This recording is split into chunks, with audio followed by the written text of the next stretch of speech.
tipos de bombeiros. Eu tenho um conteúdo aqui de bombeiros que eu quero jogar fora. Mas eu acho interessante, tem uma ideia disso aqui. São 23 páginas. Vamos ver aqui. Objetivos: capacitar pessoas que possam atuar em uma área previamente estabelecida na prevenção, abandono e o combate a um princípio de incêndio. Tá. Daí existe uma lei de algumas leis de obrigatoriedades municipais e federais. De obrigatoriedade de curso de brigada. A Lei Federal NR 23, Proteção contra Incêndio aprovada. E a Lei NBR 14.276, Programa de Brigada de Incêndio, Associação Brasileira de Normas, ABNT. Daí tem também a Legislação Municipal de São Paulo, Lei 16.642, Decreto Municipal 57.776, Decreto Estadual 63.911, que regulamenta regulamento de segurança contra incêndio. Aqui tem uns trequinhos de incêndios de São Paulo, né? Vamos ver. Teve um no edifício. Em 1972, teve um no edifício Andraus.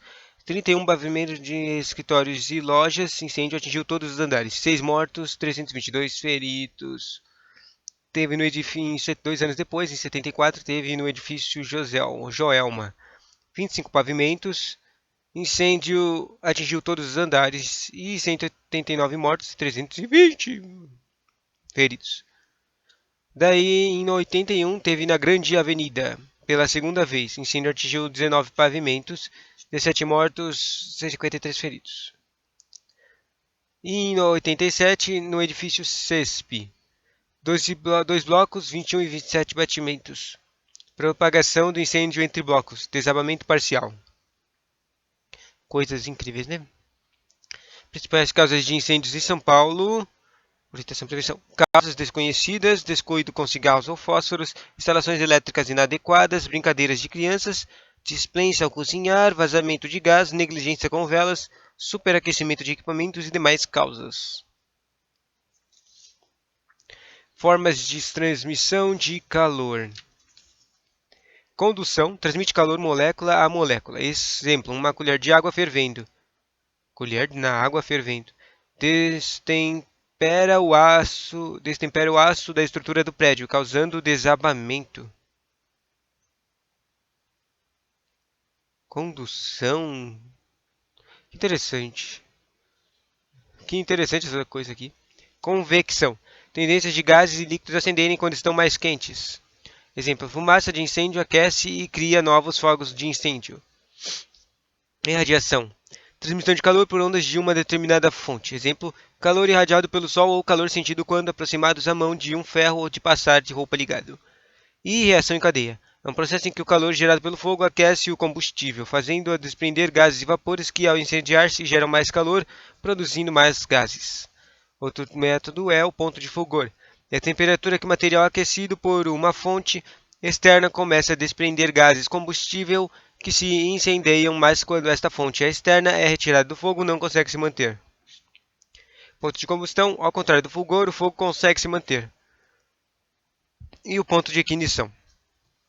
É a temperatura na qual os combustíveis estão aquecidos e que o simples contato com o oxigênio é capaz de incendiar combustível. Daí tem o triângulo do fogo aqui, que é a imagem da reação em cadeia, que é calor, comburente, combustível. O comburente queima o combustível gera o calor que queima o comburente.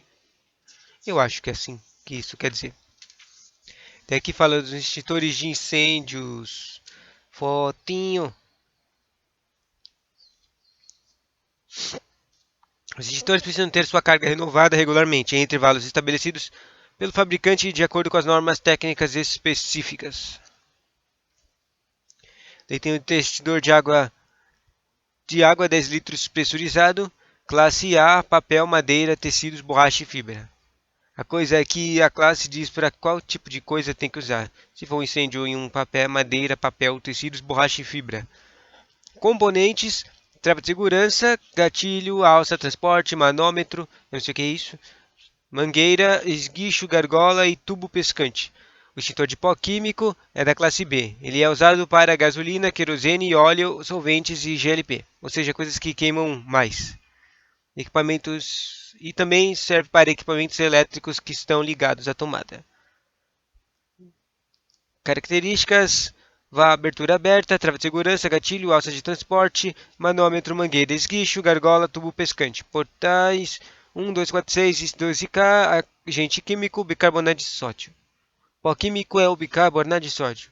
96% agente antihidroscópico e gás propelente ao nitrogênio. Interessante. Próximo extintor. Ué, só tem 3 extintores aqui, né? Legal. Extintor de gás carbônico também ele é da classe B. Ele, ele salva da gasolina, querosene, óleo, solventes e equipamentos elétricos. Todas as mesmas coisas do outro, só que usa o agente extintor é gás carbônico.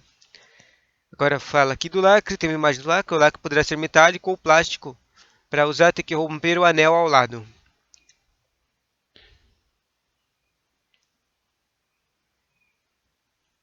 Daí a marcação do lacre. Em cima do extintor tem uns lacrezinhos que eu não sei, coloridos, que eu não sei o que significam esses lacres. E também do lado do extintor tem um selo bonitinho, que devem possuir o selo ou marca do conformidade do órgão, que tem tipo todas as informações do extintor, né? Componente ao credenciado e ser submetido a inspeções e manutenções frequentes. Classes de incêndios. Classe A: madeiras, tecidos, papel, fibras, materiais secos. Aqui tem um lixo de materiais de papel e madeira, daí aqui tem os jornais, daí aqui tem uma imagem de madeira de fogo. O extintor de água tá por refriamento 10 litros. O de água esfria atinge 7 a 10 metros. Utilizar sempre alvo base e desligar parte elétrica.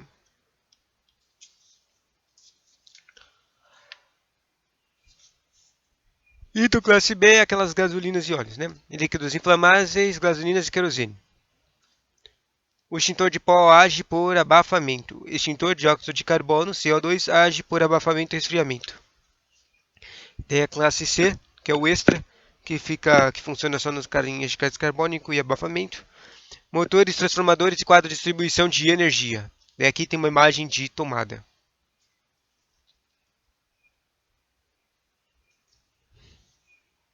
Aqui tipo tem um monte de tomada ligada. Aqui tem uma tomada que queimou. Pó químico, distância de abafamento atinge 5 metros. Dióxido de carbono, CO2, abafamento atinge 1,5 m.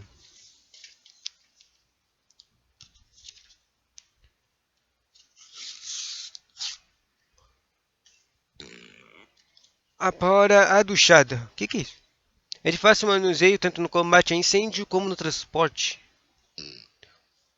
A duchada? Ah, é aquele trequinho que tem no meio da parede. Proteção contra incêndios, equipamentos básicos de prevenção e combate a incêndios. As mangueiras de incêndios, elas são espiral, própria para armazenamento devido ao extintor, devido ao fato de apresentar uma dobra suave que provoca pouco desgaste no duto. Uso desaconselhável em operações de incêndio, tendo em vista a demora ao estendê-la e a inconveniência de lançá-la, o que pode causar danos na junta de união. Difícil de usar no incêndio. A duchada é de fácil manuseio, tanto no combate a incêndio como no transporte. O desgaste do duto é pequeno por ter apenas uma dobra. Eu não sei o que é uma treco, mas deve estar falando desse tipo de mangueiras aí. E não tem imagem. Zigue-zague, acondicionamento próprio para o uso de linhas prontas na parte superior da viatura. O desgaste do duto é maior devido ao número de dobras. Arremessando a mangueira, desenrolar a mangueira. Enrolando a mangueira ou acondicionado.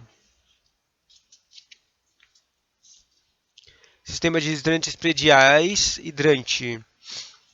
Ponto de tomada de água dotada de registro e união de engate rápido.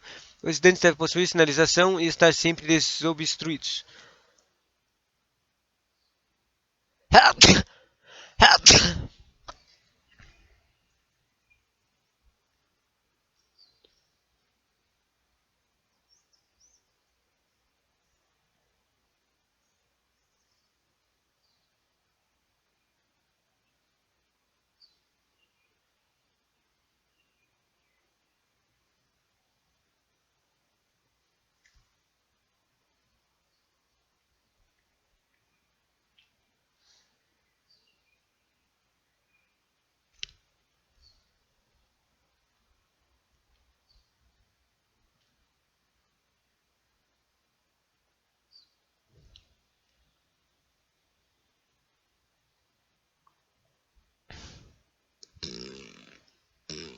Opa, acabei continuando lendo sem falar, né? O abrigo deve conter os seguintes equipamentos: o esguicho, que é uma peça metálica adaptada na extremidade de mangueira, destinada a dar forma na direção de controle do jato. Mangueira, equipamento constituído de duto flexível dotado de uniões de engate. Chave de mangueira, destina-se a complementar o acoplamento desse complemento de juntas da união de mangueiras com os esguichos. Bomba de recalque, tem a finalidade de realizar a alimentação forçada de água no interior da tubulação e poderá ter acionamento manual. Uma botoeira instalada próximo ao hidrante ou automático chave de fluxo. Registro do recalque, dispositivo destinado a recalcar a água para o sistema de hidrantes por meio de fontes externas. Passo a passo na operação do combate a incêndio em uma identificação. Primeiro, manuseio do hidrante. Segundo, hidrante com os componentes para combater o incêndio. Terceiro, hidrantes e mangueiras ficam desmontada a necessidade de encaixar a mangueira e montar o bico do jato para operar o conjunto. Daí você tira a mangueira e abre ela. Posicionamento da mangueira no solo para desenrolar. Usa o solo para desenrolar a coisa, né? Eu ia cortar, mas... Incêndio no início do processo para desenrolar a mangueira. Desenrola, daí conecta... Primeiro tem que desenrolar, depois conecta a mangueira. Depois conecta a mangueira no hidrante. Depois com a mangueira encaixada no hidrante, a imagem aqui. E depois junta da união sendo conectada ao bico de esguicho. Ou seja, o treco não dá para sair o treco somente direto, como eu imaginava antes. Direto. Você tem que conectar um bico de mangueira naquele treco de água. Daí o bico de jato sendo instalado, aqui a aparência é um bico dourado, normal. E um bico de jato de água instalado. Acoplamento de mangueiras. Também dá para acoplar as mangueiras umas às outras, né? O brigadista deve conhecer os recursos de cada edificação. Ao utilizar uma mangueira, deve estar esticada caso não tenha espaço suficiente usar a mangueira de outros pavimentos.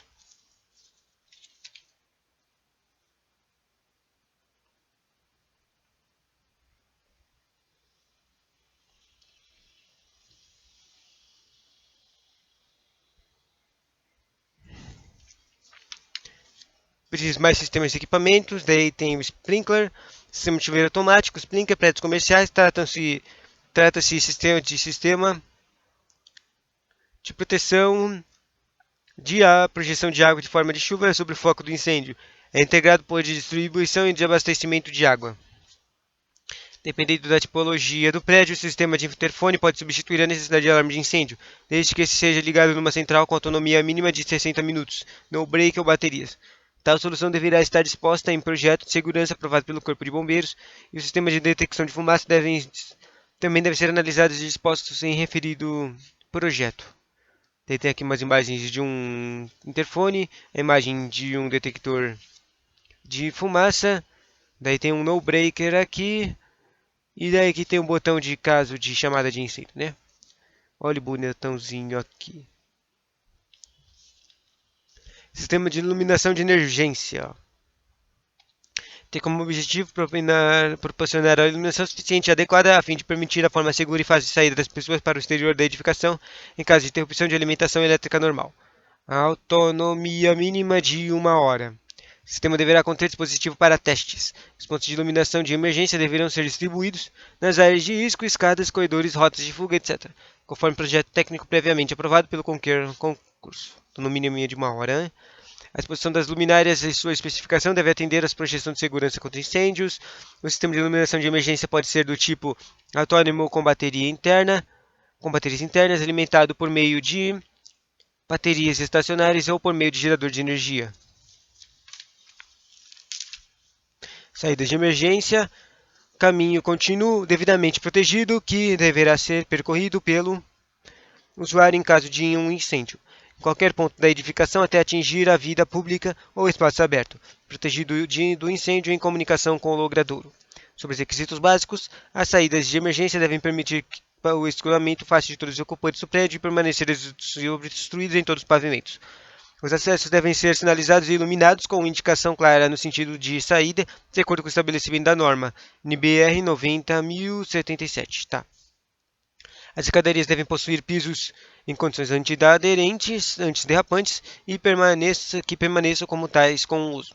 Os corrimões devem ser projetados de forma a poderem ser agarrados fácil e confortavelmente, permitindo o contínuo deslocamento da mão ao longo de toda a sua extensão sem encontrar qualquer obstruções. Estas ou soluções de continuidade pode ser tubular ou tipo ferro chato. Portas corta-fogo, trata-se de dispositivo móvel destinado a vedar aberturas em paredes e retornar a propagação do incêndio de um ambiente para outro. Deverá atender às seguintes exigências básicas: pernotar de selo de qualidade do fabricante e da associação, brasileira de normas técnicas da ABNT, né? O ABNT que faz as normas de tudo. Contar com dispositivo mecânico ou automático que a mantenha fechada embora destrancada e abrir no sentido de fluxo de saída. Ser sinalizado no sentido de fuga entre 1,20 m acima do piso com o seguinte texto conforme padrão: porta corta-fogo é obrigação manter fechada. É terminantemente proibido utilizar calços ou outros obstáculos que impeçam o livre fechamento da porta. A porta deve estar ajustada para fechar no período mínimo de 3 segundos e máximo de 8 segundos. Interessante isso. Com abertura inicial de 60 graus. Deve ser dotada de no mínimo 3 dobradistas e de fechadura específica para a porta corta-fogo com uma maçaneta de alavanca ou barra anti-pânico conforme NB. Daí, agora está falando, para terminar aqui, o plano de abandono do prédio, né? Tem um incêndio, não tem o que fazer, vai embora do prédio. Plano de abandono, daí tem aqui uma imagem de um cara fazendo assim, para, sei lá, dar espaço, só fica numa mão única. Tem um cara falando afasta e tem um cara falando salve sua respiração com um pano e segure na barra de descida. Vamos ver. Ao constatar um princípio de incêndio, a equipe de brigadistas deve entrar em ação. O abandono de uma edificação ou área de risco em chamas deve ser feita pelas escadas com calma, sem afobamentos. Afobamentos. É importante orientar as pessoas que estiverem com sapatos altos e retirá-los ou utilizar o lado direito da corrimão. Antes de sair, proteger o nariz de boca com tecido úmido. Né? Tem muitas coisas que dá pra se ferrar só de se respirar um pouquinho disso, cara. Formação básica de uma brigada. Tem brigadistas, as braçadeiras, boné e colete. Verificar a unidade, controlando ou não a chama. Quer dizer, aqui tem umas bolinhas verdes, mas não fala o que tem que fazer. Se isso aqui é alguma coisa de um brigadista bracedeiros. Isso aqui deve ser as coisas que tem que fazer um cara. Orienta as pessoas na rota de fuga, desliga o elevador, ajuda pessoas com dificuldade de locomoção, desliga o gás, alarme, interfona e chama os bombeiros no 193. Equipamentos de proteção para bombeiros. Embora geralmente estejam associados apenas ao combate a incêndios, os bombeiros cumprem diversas funções na área de proteção civil. Para realizar esses trabalhos com segurança, é fundamental que esses profissionais estejam devidamente equipados com dispositivos de proteção individual, o EPI, e equipamento, proteção, P de proteção e individual, além de ferramentas que auxiliam na execução de sua função. Daí aqui tem um exemplo de um capacete vermelho legalzão, luvas grandonas, botas grandonas e óculos grandões. Vamos tirar esse fotinho, olha aqui, capacete, luva, bota e óculos. Primeiras providências. Primeiras providências em caso de risco. Acione imediatamente o alarme de incêndios ou a central de interfones para iniciar o plano de evacuação. Elevadores, terre o quadro de força individual, desligue o registro de gás. Ligue para o 913 e chame o corpo de bombeiros. Oriente as pessoas para agirem com rapidez e sem atropelos de escada. Certifique que não há mais pessoas nos ambientes e vá deixando as portas fechadas, a fim de retardar o fogo e a circulação de fumaça. Porta corta-fogo. Não há porta corta-fogo. Se possível, molhe um lenço e use como máscara. Procure rastejar para a saída, pois o ar é sempre melhor junto ao chão. Certifique-se não existem pessoas com dificuldade de locomoção, um plano de relação de portaria. Chame o elevador, retire as pessoas e desligue-o. Desligue a energia. Ótimo. Segundo ponto, sobre hemorragias. Esse aqui é o que é mais importante. Só de olhar as imagenzinhas, só que elas são tão falsas, me dá medo. Hemorragias. Aplique pressão direta. Quando a ferida for coberta, aplique pressão usando o restante do curativo e continue aplicando pressão até o sangramento parar. Considere o uso de pressão direta ou um curativo de pressão sobre a ferida para manter o controle do sangramento. Coloque uma gaze ou um pano limpo sobre o ferimento e aplique a pressão direta. Avaliar se há fratura, cuidado ao movimentar. Se o sangramento persistir, use um ponto de pressão, ao mesmo tempo em que mantém pressionado o ferimento até o estancamento.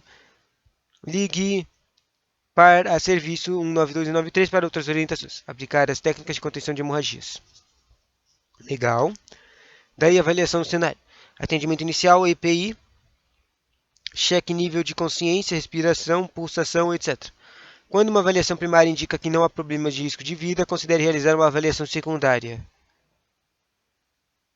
Uma avaliação secundária é uma abordagem organizada para coletar mais informações sobre uma pessoa doente ou ferida. Se você suspeitar que um problema com risco de vida está ocorrendo durante a realização de uma avaliação secundária, peça suporte 912 ou 913.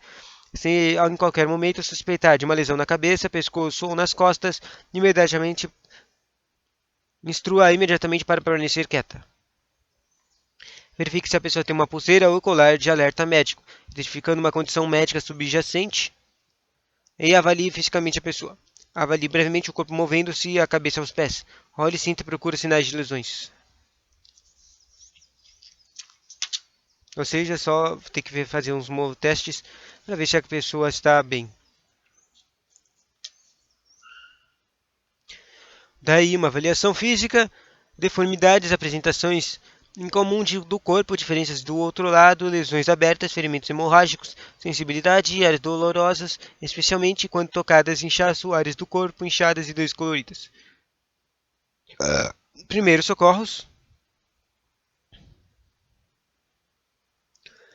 Parece que isso aqui está sem tinta. Mas já acabou a tinta disso aqui? Primeiros socorros. Os primeiros socorros são os tratamentos imediatos, geralmente prestados no próprio local. Tornam até o paciente estar sob cuidado de médicos profissionais.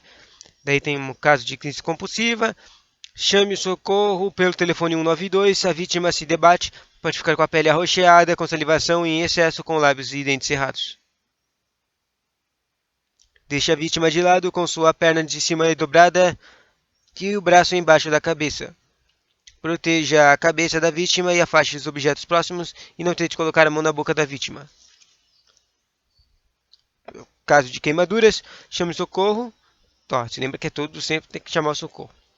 Lave o local afetado somente com água e em temperatura ambiente. Não use coisa louca, não. Não rompe bolhas e nem retire as roupas colocadas na região atingida. Não cubra as queimaduras com tecidos ou outros materiais. Essas coisas colam, né? Mó zoado.